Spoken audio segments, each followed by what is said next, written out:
Live now, don't miss the score. Join the build to something smarter than before. Not just points, it's aligned and clear. Better leads, better teams right here. It's Lead Score Monday, you know the vibe. Fixing what's broken, bringing it to life. Showdowns, labs, and quick fix flair. Casey's in the hot seat, see you there. On the road to better scores, let's build what actually opens the door. On the road to better scores, let's build what actually opens the door.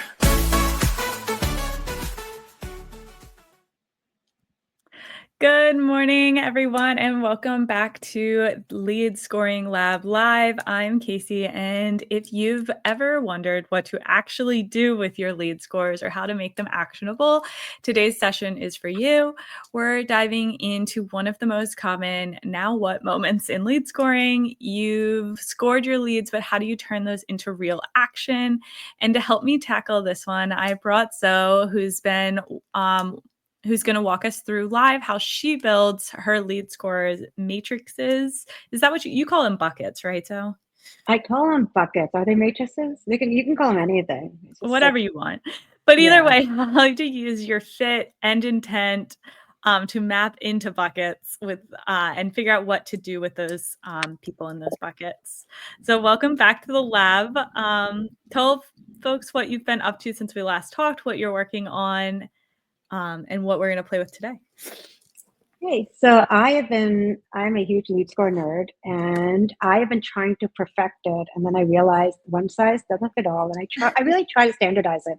It's just easier if you standardize it. It's like, you don't have to think about it. But I have a lot of clients. Each client, I wouldn't say after their needs are unique, but also the level of data available is unique. Either it's MIA altogether, like, just tell me how they're engaging. Or in this case, we're going to revisit lead scoring I had set up where someone's like, the whole world is what I want. And the answer is, and that didn't work. So now we are running digital campaigns, so paid LinkedIn campaigns. And that is so helpful because I was able to go talk to that person, like, okay, who are you targeting? So that's going to be our, it'll help me define the ICP. And then from there, we can look at the engagement, meaning how engaged are they? Are they acting with, working or interacting with our site? And the reason I talk about buckets is because I did whatever, the old school lead scoring was just like, hey, this person has a title, this person has opened an email. You had just numbers. And then you use those numbers to say, okay, 50 or whatever is an MQL. And now you can separate it. And the reason why I like that is not every engagement or interaction is the same, I would say, weight or implied intent. So therefore, you can now use the buckets or organized, weights. So let me see. Can you see my screen? Or I will add it in now. There you go. Okay, so this is.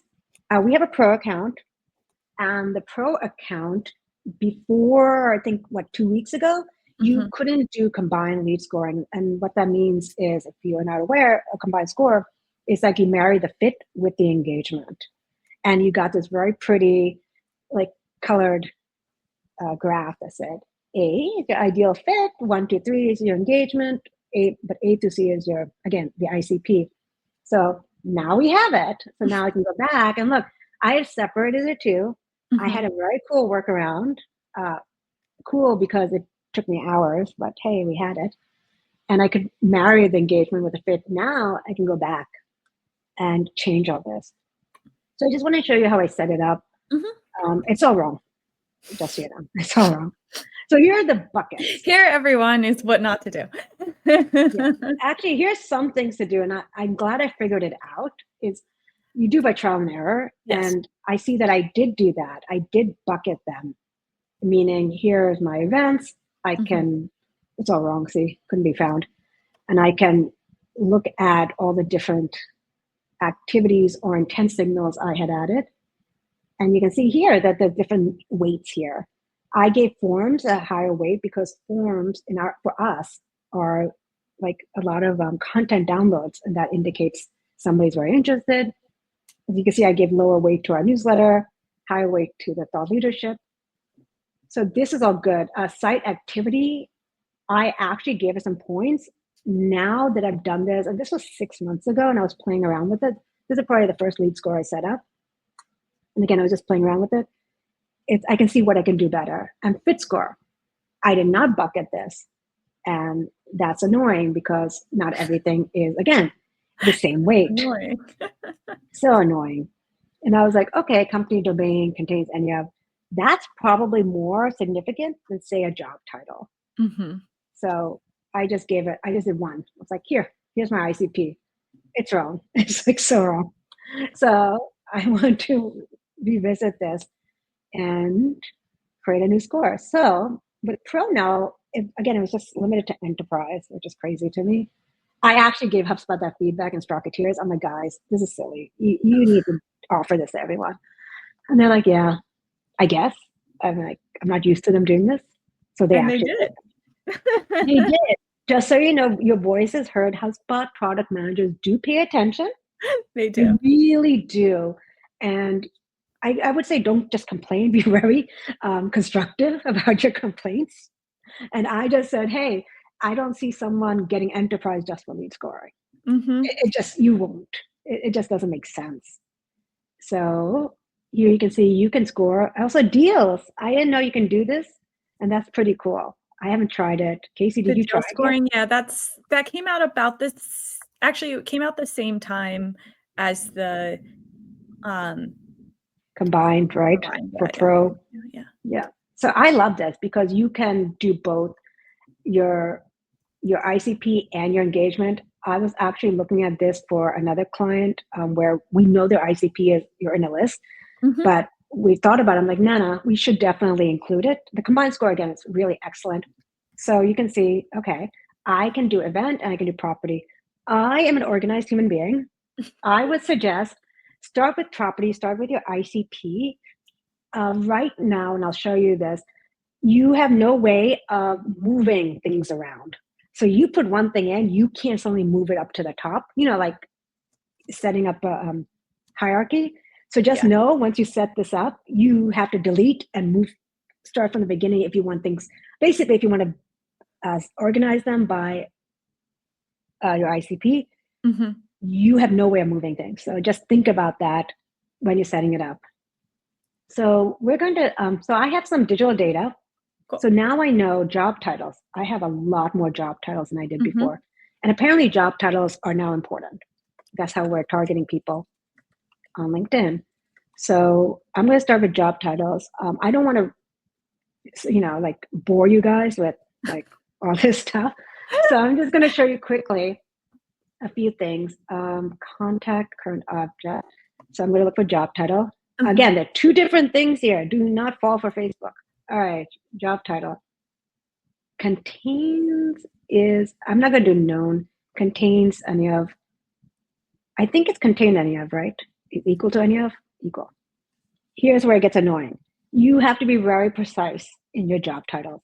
So SVP is one thing, but sometimes they spell it out. So senior vice president. So you have to be very precise. Do you know if capitals mean anything? Lowercase? They do not. It's not case sensitive. Yeah. Yeah.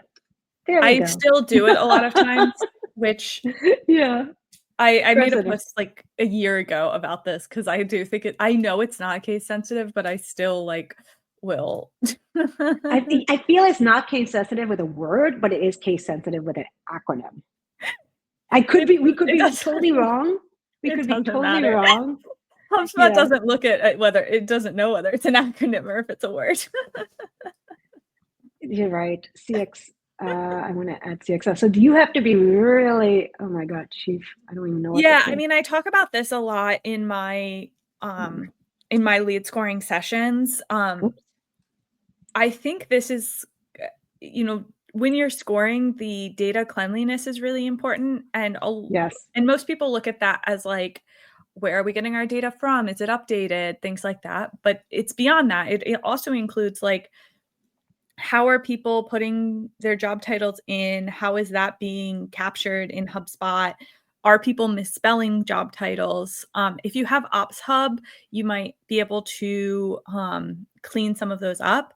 I'm also a really big fan of InCycle. Have you ever worked with InCycle, Zoe? No, what is it? It is a integration with HubSpot, but I specifically have a client using it mainly to clean up job titles, actually.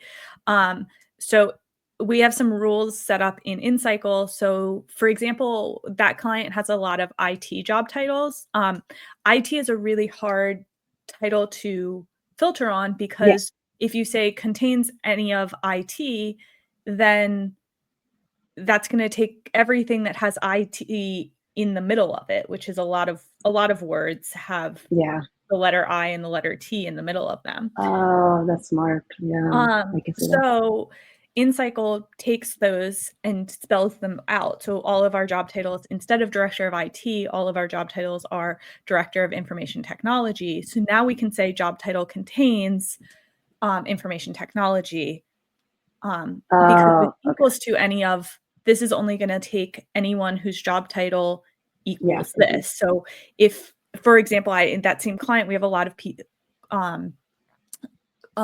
job titles that might be president and director of IT.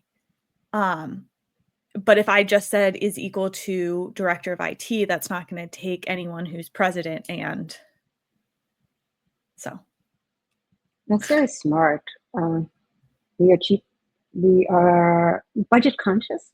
Yes. So I don't know how much it costs. So it's not very expensive InCycle, nice. especially compared to like Ops Hub. So if you are in a position like that where your job titles are not as clean as or not as helpful because they're not clean, I definitely would recommend taking a look at InCycle, especially compared to Ops Hub. It's not. Ops Hub is tough. I mean, it's the additional cost, but also you need to know some coding, like to really make it efficient. All right. So job title is equal. I just realized certified financial planner is not going to be as meaningful as a SVP. So I would actually, oh God, I don't want to score them like that. So I'm just going to move them over here and be like, okay, is equal to any of financial planner. Because this is not as meaningful, or my point is the president, CXO, owner is going to be more high up. You're going to be more senior. But a financial planner, that's just itsy bitsy. Not to diss the financial planners out there, but it's not. You're very important just in this specific. Work your way up. So I'm going to do 10 here, 5 here, and then I'm going to do my group limit 10. I did notice you can't change the points here. And enterprise, you can, I believe, change it up to 500. You can, yeah. I didn't know that was an enterprise only. I know. I was like, oh my God, what's going on here? Did I imagine it? And the answer is no. You definitely enterprise. can, yeah. And I kind of like having a wider score because you can play around with it, but because you're limited to 100, now you're going to have to be itsy bitsy or have smaller increments. Basically, the engagement level is going to have to be higher. Yeah, I'll tell people, if you are max to 100, you just need to reframe the way you're looking at things. You could do 2 points for president and 1 point for senior or financial advisor. That's a good point. Yeah. If you need to like adjust in there. I'm looking at the targeting, and because we're doing LinkedIn ads, there's just limited ICP information. So that actually helps me. Yeah. So I could say like maybe 0 to 100. So maybe 20 is dedicated to my ICP. Again, the math is fuzzy. So you're going to have to just put it in, play around with it. And don't feel bad if you have to go fix this a few times. Don't feel bad if you have to come back in a week and be like, okay, now I need to change this. So contact, I'm going off the contact again. Seniority, company. Okay, so industry is, I don't even know if we're tracking this. Oh, here it is. Industry is known. I'm going to do known because I feel like if we're doing LinkedIn ads, we're getting very specific leads in, so we don't need to worry about it as much. Yes. I would just say I just need to do 5. Again, I'm not going to bore you too much, so I'm going to go move on from here. Actually, industries. So it's not a bad idea to actually set up these things in advance in company size. So just again, figure out, make a list in Excel, like what information do you have? And then you can come back and be like, okay, now do I have it in Facebook, in HubSpot size, company size? Oh, it's a Facebook ad. Shoot. Okay, see, so this is important to know. I don't think we're doing Facebook ads. So we're not going to be able to measure this. You can either keep it or delete it. I'm just going to keep it for now. So now I got my property groups. And again, I just suggest organizing so you can see at a glance. And when you show people, you can show them, okay, this is what I'm basing this on. This is my fit score. And then you can go into engagement, which is going to be pretty easy because you have email stats, email engagement. Yeah. I also have a template. Sometimes I plan this outside of HubSpot. Oh, I do it outside of HubSpot. Yeah. Absolutely. I'm just being a little lazy here for the purposes of this. So I actually know this inside out. I know our company, like how we measure people, our engagement. So here I have form submission. Oh my God, form submission. This is interesting. I didn't know it's a main additional. Is this new or just us? No, it's been there for a little while. To be honest, I'm not, I think most of them are in form submissions additional. I'm actually not super sure what. I know. I feel like after the weekend, I am just like dead. Okay, newsletter.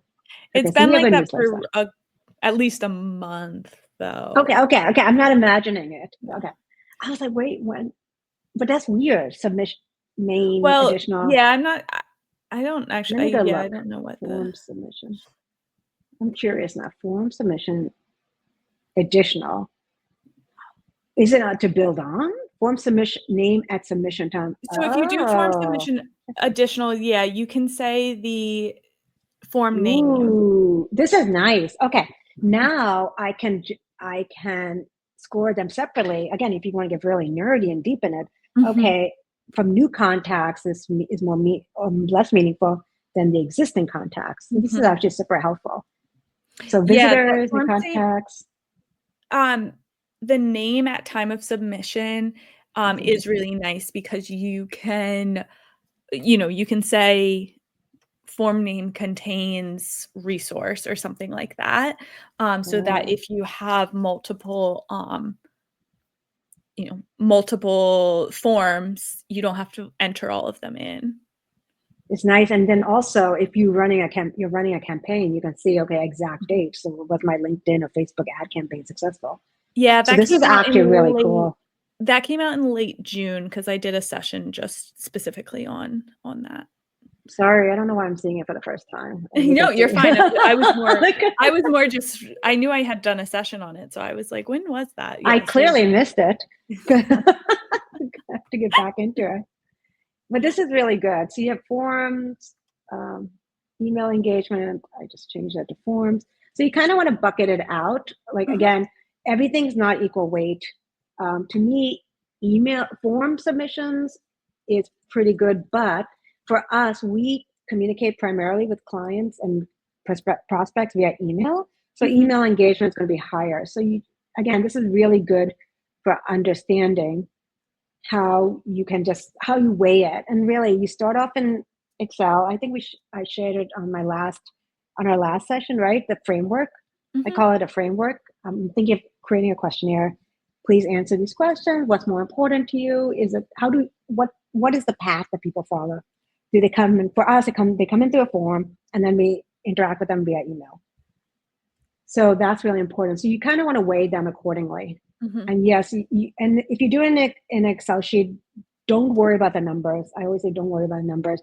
The numbers are just meant to give heft, and that's why you may not get it on the first try, or you may be a math genius, unlike me, and figure it out on the first try. Or you've been doing this longer. I think, Casey, you could do it like in your sleep, right? You've been doing it longer. I probably could. Embarrassingly, when I first realized like how I had all of like the sunset dates memorized, it was a very embarrassing moment in my life. That's really cool. I mean, that's really important, but I just hated it so much that I wasn't even paying attention. Yeah. So you can choose contacts to score. Again, if you have a lot of products, I would highly recommend creating lists. just create lists, and then you can choose your context to score. Mhm. Labeling is important. I would also say if you're doing it in contact or company, because it's just easy to at first glance look at it. And then you have to go into your thresholds. Now, that's a pretty good job of figuring it out, Mhm. what your threshold should be. But in this case, and this is my bad because I haven't filled it out, I'm time conscious. It's automatically saying you have more data on the fit. So therefore, we're going to weigh more heavily towards the fit. Mhm. But I'm more concerned about engagement because we want to have a longer, deeper conversation with people. So Mhm. I will actually bring this down. Oops, I got to bring this down first. So even though I don't have a lot of data, I can still bring this down. So it's up to 100, up to 45. Yeah, it's like, no, you're wrong. You don't have enough data on here. I'm going to have to definitely go play around with it. But you can see that it does a pretty good job. The AI Mhm. does a good job with it. Math calculations do a good job. And then again, it's a level of fit and level of engagement, which is so nice to have on the professional side. Thank you, HubSpot. It is so fabulous. And the math, the calculations are pretty good. Yes. It does a good job. You can see it's not enough data here. Zooms are good for webinars, are great. Webinar engagement. And I would just say, be very, labeling is important. I Mhm. promise you. People forget this, even though, you're like, oh, everyone knows, but not everyone does know. Mhm. You want to just be very clear. It's helpful also later on when you have like morning brain like myself to be like, what did I mean here? And the tidiness of your lead score and your organization, it really reflects well on you, just so you know, as a HubSpot admin, as just a colleague, many, many different ways. Yes. It's really good. What else can I show you? Well, let's talk a little bit about, can you go back to the matrix view? Yes, I love that. Love the matrix. Yay, the So matrix. what do you do with people like in C3, in B2, like what does this mean, I guess, when you start looking at those people? Oh yeah. So next time if we do this, I will show you what it looks like. But basically, there are two things. Mhm. Conventional wisdom is A is your perfect ICP. It's your ideal customer. You know that you have that amount of detail. B is supposed to be, they could or could not be your ICP. They could be or they couldn't be. C is supposed to be your fit is low. Your fit is, Mhm. what I found, because Mhm. data is tough, C is actually where your customer might be hiding. So I wouldn't negate C. C is actually just, you don't have enough detail on them. And this Mhm. is something you may want to be like, okay, this is where you send out that email, like, I'd like to get to know you. Or better yet, you get a tool like Clay or Zoom Info, or for us in finance, we use Mhm. Fintrix and Discovery. You need to fill in that data. You need to find out what their job title is. You need to bucket them, find out if you have all the information that, here's my criteria, right? It's job title, industry, it's company size. If it's saying it's C, that means I don't have that data. It can Mhm. move it up until I have that data.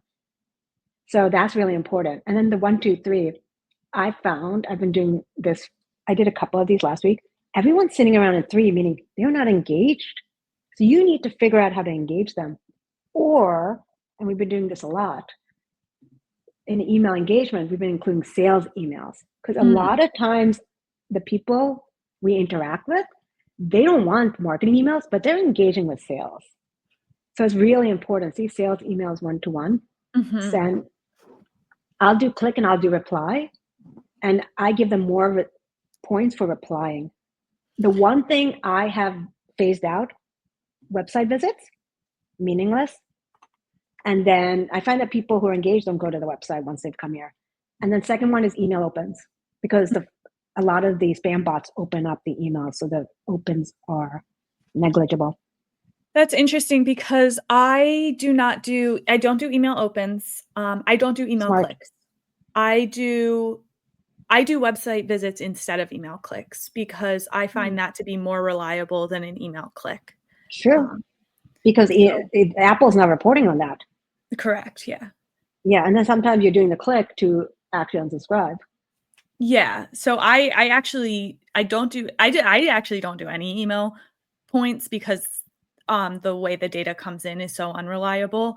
But I specifically do email open, or I do website to kind of It's circumnavigate so that. funny because we're in B2B and Mhm. I don't want to discourage anyone from doing marketing emails.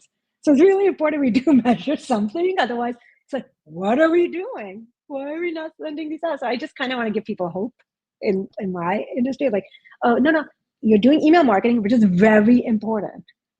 And it's an imperfect science. And lead scoring Mhm. is an imperfect science. Mhm. But I just found that looking at the data, like they're not coming back again and again to the website, but they Mhm. are clicking on emails because we're driving for webinars and content. So yeah, Are for my your stuff, are to your the web. email clicks to the website though, or are those No, webinars and content the ex webinars, the content are very specific. They're not to the Mhm. website, Mhm. which makes sense. If you're driving them to the website, like, hey, see what we have on sale. Absolutely. Well, I usually put my webinars and, like, I host them on the website so that I can still track the Ah, clicks see, to the website. that's smart. Oh, you do a landing page and then you're Yeah, getting those views. We're driving to Zoom because we're yeah. doing so many webinars and Mhm, just mhm, Zoom does a great job of, mhm, here, add to your calendar. mhm. And so we're driving to Zoom. Yeah. So the clicks matter. Again, if they unsubscribe, unsubscribe. Oh, I also don't do unsubscribes. I mean, sorry, negative scoring. I do decay. You just do Email decay DK. by 10% every month. Yeah, I don't believe in negative scoring. Again, you got lead scoring is about hope and optimism. And if you're going to fine tune it to such a degree where it's like, ah, shoot, I shouldn't be doing marketing emails. No. You got to do marketing emails. Very important. Keep them engaged and nurtured. And just again, it's about hope. Do I have enough data? C. B. I'm kind of getting them there, but I need to get more data. And then I find that people with the most data at A, no one's. I've not seen a perfect score yet. Never. Like A1, A2 is very rare for my B2B clients. They're sitting around at A3. Which is interesting. It's like you have a lot of opportunity here as marketers to Yeah. get them further. Yeah. And we set up Alright. a notification system, like A2, A1, you get an email. Mm. Pre-sales, Okay. put them to SQL if you accept. A2 and A1. Yeah. Because A3, they're not engaged. But A2, A1, they are engaged. They're Mhm, showing engagement. This is important. Go mhm. nurture them more on the sales side. Well, so this has been really awesome. I really love how you made something that feels vague, like the score buckets, and you showed us concrete how you build it, how you look at it, and what you do next. So whether that's enriching the data, whether that's sending to sales, which buckets go where. For everyone watching, this is the kind of work that turns lead scores into an actual strategy. If you're sitting on a scoring model that no one's really using, this matrix approach might be the unlock that you need. The full recording will be here on LinkedIn as well as on my website at caseycohub.com/score, where I have all the past recordings from these Lead Score Monday sessions as well. If you have a scoring challenge you want to unpack live, just shoot me a DM. I'd love to hear it. So any final thoughts before we wrap? It's a month to inbound. Like 1 you month guys, to you unbound. got to hit us up. I'm going to hit up Casey. Like, let's do this. And I think there's going to Yeah, be new stuff. There's going to be new stuff. there will be. I can't Maybe wait. the AI will be better. Can you imagine? I'm confident it will be. Please do my lead scoring. Figure it out for me. All right. Well, thanks again, Zoe, for being back in the lab. And thanks to everyone who joined us live today. Drop your questions in the comments. We'll both be checking in there and happy to answer anything. See you soon. Thanks, Kate. We're live now. Don't miss the score. Join the build to something smarter than before. Not just points. It's aligned and clear. Better leads, better teams right here. It's Lead Score Monday. You know the vibe. Fixing what's broken, bringing it to life. Showdowns, labs, and quick fix flair. Casey's in the hot seat. See you there. On the road to better scores, let's build what actually opens the door. On the road to better scores, let's build what actually opens the door.